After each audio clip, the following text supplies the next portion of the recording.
एलपीजीचा दुसरा क्रमांकाचा आयातदार आहे। 2025 मध्ये भारतात 3,33,00,000 टन एलपीजीचा वापर झाला। भारत आपल्या गरजेच्या 2/3 एलपीजी आयात करतं।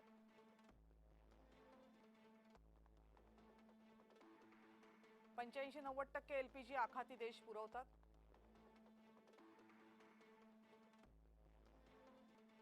इराण युद्धामुळे एलपीजीचा तुटवडा, किमती वाढण्याची भीती।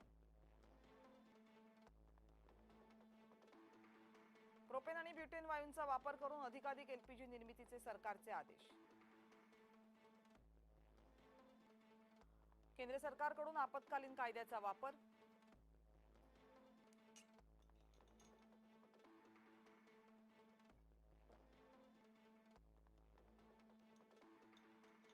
सर्व सरकारी आणि खासगी तेल शुद्धीकरण कंपन्यांना हे आदेश लागू। एरवी प्रोपेन आणि ब्युटेनचा वापर करून अन्य पेट्रोलियम पदार्थांची निर्मिती होते। एलपीजीच्या तुलनेत अन्य पदार्थांची निर्मिती जास्त फायदेशीर असते। पण सध्या नफ्याचा विचार न करता देशासाठी अधिकाधिक एलपीजी निर्माण करा असे आदेश केंद्र सरकारने दिले।